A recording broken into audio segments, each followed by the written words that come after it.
Hello，大家好，嚟到 Bible 微 AI 簡介嘅第5課呢，我哋之前提到有講咗基本嘅界面操作，又都講到咧點樣切換唔同嘅聖經嘅版本章節甚至呢啲針對性嘅工具呢係研讀某一個書卷、某一章或者某一節。而對上一課呢，亦都提到呢點樣去搜索經文。我哋話希望由淺入深啦，一步一步講解唔同功能啦。但係可能你會話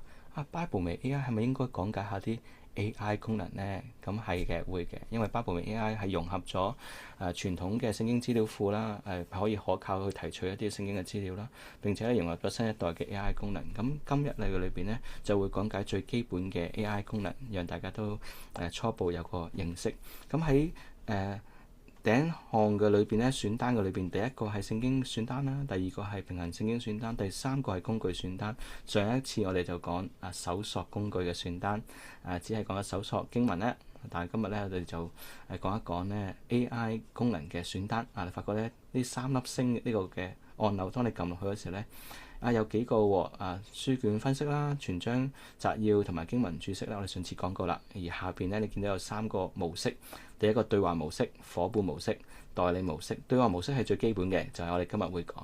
咁夥伴模式同埋代理模式呢，係相對地比較高階，同埋呢係可以對聖經唔同嘅主題做一個深入嘅研究。可能當你俾一個請求佢嘅時候呢，可以經過呢數十個步驟呢，做一個大 project，一個大研究，得出一個報告呢，係俾使用者嘅。咁呢個相對嘅比較高階嘅功能呢，有機會遲啲介紹啦。我哋從淺入深去開始，所以今日就介紹對話模式。對話模式呢，有啲似呢係我哋平時上網站可能 ChatGPT 或者 Gemini 一啲嘅使用嘅方式，一問一答一個對話嘅模式裏邊。而對話呢係有上文下理嘅，即係話你今次答咗嘅嘢呢，可能一路喺個對話當中裏邊呢，不斷呢係有個記憶喺當中。咁所以呢係方便咧喺個對話裏邊，我哋唔需要重複好多已經傾過一啲嘅內容，而一路接住落去。咁但係使用 Bible 微 AI 有個好處咧，就係 Bible 微 AI 係被設置咧係第一肯定咗係設置咧俾一個規範叫咧 AI 嘅助理咧係肯定咗聖經嗰個嘅權威同埋咧係唔可以咧去詆毀聖經一啲嘅真理。咁咧所以有個嘅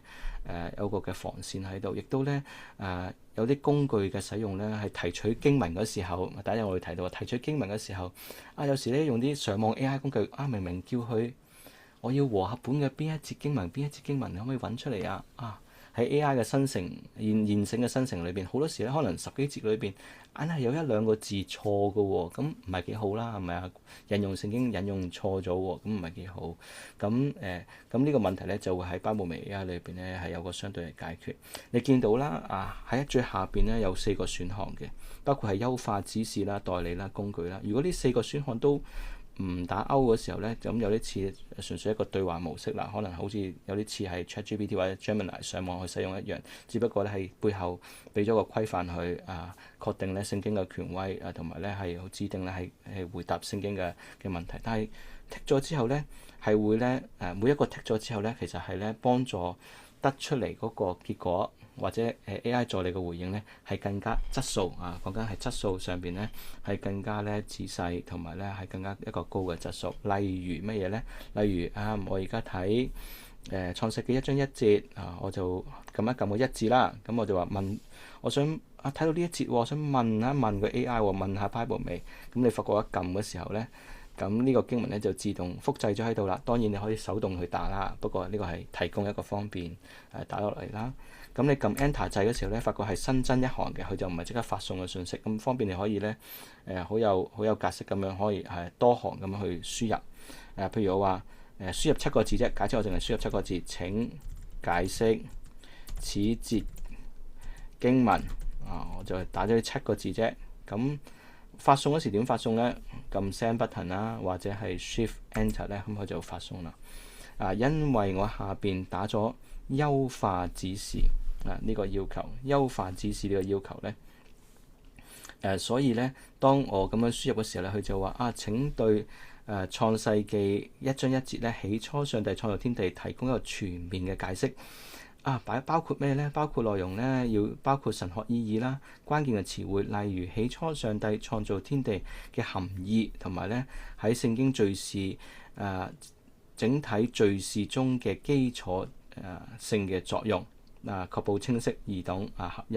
適合呢一般嘅讀者。你覺唔覺得我本來俾嘅指示好簡單7個字，但係呢經過優化之後呢，更加仔細，話喺AI 嘅助理回應之前呢，佢更加俾一個清晰嘅指引，要喺邊幾個方面神學嘅意義啦、詞彙上邊啦去回應啊。咁所以呢，經過一個咁嘅優化嘅時候呢，所得出嚟嘅答案呢個質素呢係相對地高嘅。並且每一次嘅呢個嘅回應咗之後呢，你係可以咩呢？可以複製啦，撳一撳複製啦，就將整個回應去複製咗啦。你可以張貼喺其他嘅軟件上面，例如 Microsoft Word document 啦，或者咧我想下載落嚟TXT 咧下載就係咧純文字嘅檔案，而 DOCX 嘅下載咧就係咧 Word document 嘅檔案。甚至想繼續對話之前呢，我想修改一下以至嘅前文後理係啱你嘅心意先去繼續咧都得嘅。當你繼續去問嘅時候，可能話請解釋多一點都得。咁當你咁撳嘅時候，因為請解釋多一點，因為按照上文下理對話模式，即係話按照上文下理咧咁樣去回應但係同事之間你見到優化啦，咁我一路咁去回應啦。如果中途你想停嘅時候咧，你就按照而家譬如一路進行緊啦，你就撳呢個停止掣啦。確定停止嘅時候咧，佢就取消啦。當你取消咗嘅時候呢，咁佢就停咗啦。並且話其實我而家想開個新主題，我唔係想傾呢樣嘢，我想開個新主題嘅時候呢，點樣呢？我唔想呢個前文後理影響咗我之後對話，可以嘅。再一次撳3個星嗰個嘅選單，撳多次對話模式，重新一個新嘅對話嘅時候呢，咁就呢係開始一個新嘅對話啦。假設呢個新嘅對話裏邊呢，我就問好仔細嘅問假設好仔細嘅問創世記1章1節，我想話呢請講解此節歷史背景今次呢，我試下打多個勾呢，就喺代理裏邊去打。當我喺代理裏邊打嘅時候呢，我哋話呢，頭先話我哋想呢，通過呢啲嘅選項裏邊呢，得出嗰個嘅回應嗰個嘅質素係相對高。點解會代理幫助我哋呢？因為喺除咗優化嘅指示之外呢，我哋仲可以呢進一步呢指定呢嗰個 AI 助理嘅角色。譬如假設我而家係問緊歷史背景嘅好專注，唔係淨係普通嘅解釋，我就話歷史嘅背景。咁經過我打咗個勾呢，代理之後呢，除咗話優化啦，優化當然佢好仔細啦，話提供一個全面嘅歷史同埋文化背景講解，包括咩呢？近東古文明背景並且呢係以色列世界觀並且係文學同埋神學脈絡、原始嘅受眾嘅理解，咁一個嘅背景之外，呢個優化咗嘅要求先我哋講過之外呢，原來仲有個代理喎。呢個代理呢，仲係特別呢指定呢係一個呢唔係一個籠統或者一個一個 general 嘅一個嘅 AI 嘅代理而係指定呢係揾一個唔該揾一個 AI 專家呢係真係專注喺聖經嘅歷史同埋神學嘅裏邊呢去回應呢個答案。揾咗呢個答案之後呢，你試下自己去比較下，睇下係咪剔咗呢個代理同唔剔個代理所得出嚟嘅結果係咪呢會有質素上邊嘅分別呢？喺好多時我自己嘅實驗嘅裏邊呢，發覺呢係更加仔細，係更加呢細緻呢。當我有呢個代理嘅時候呢，更加係細緻呢回應緊我當前所問嘅問題，個質素呢係相對地高嘅。咁呢個係另一個其中一個嘅選項。好，進一步嘅選項可能話工具係咩意思呢？工具就係呢喺 Bible 微 AI 嘅嘅運作嘅裏邊呢，入邊有大概接近50個聖經特別為咗聖經研究所設我所設計嘅一啲嘅工具啦，配合喺當中啦。因為有時候發覺AI 唔可以完全依靠 AI，因為有時 AI 佢個生成咧，有時候會有機會錯嘅。希望咧盡量喺本身係有啲好可靠嘅資料庫嘅時候，如果我需要提取，假設係提取經文嘅時候，我就喺啲可靠嘅資料庫裏邊提取一啲經文。因為有時候用網上嘅 AI，你發覺叫佢 quote 10幾節經文，可能冇一兩個字係錯嘅，唔得啦，係咪？聖經點可以 quote 聖經都 quote 錯嘅時候就唔得啦。咁所以通過啲工具咧，希望保持嗰個質素。如果係啲特別嘅要抽取經文啊，或者一啲特別嘅工具嘅裏邊咧，或者一啲嘅研究裏邊咧，係更加仔細對應到使用者嘅需要。所以又剔咗呢個工具嘅時候咧，當你再輸入一個嘅要求假設係而家我問緊係創世嘅1章1節，我就話請尋找相關此節相關嘅經文即係咧，其實係想揾串珠嘅經文啦。咁可能唔同嘅 AI 俾你唔同啦。咁喺呢一度，當你咁去輸入咗呢個請求嘅時候咧，咁你睇下有個工具同冇工具咧個分別喺邊一度啦。你發覺去優化咗呢個請求啦，就係例如咧提供一個相關嘅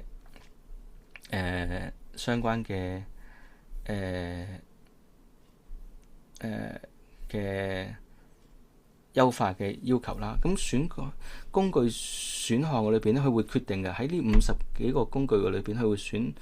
擇一個工具咧，佢覺得係最適合去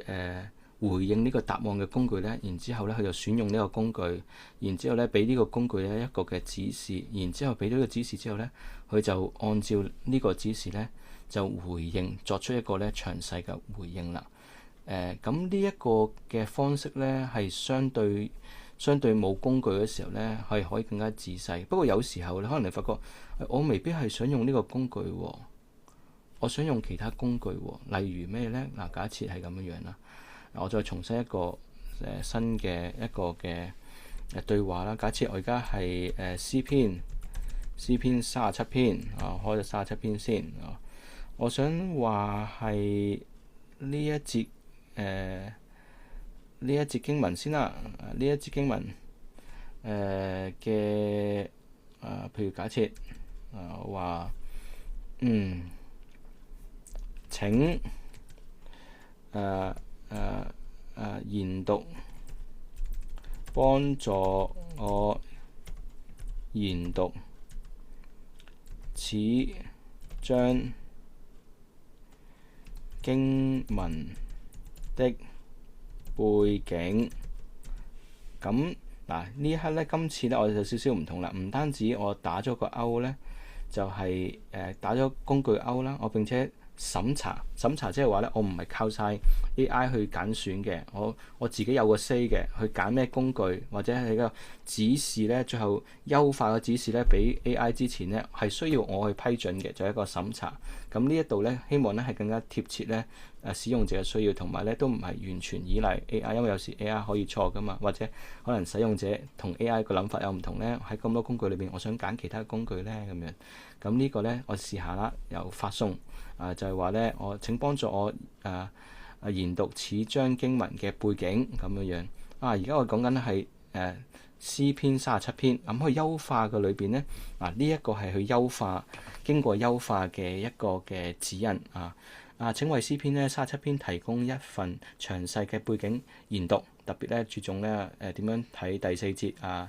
噼里卡啦，咁佢就寫啦，作者歷史背景各方面，佢就呢個就係經過優化後嘅指示。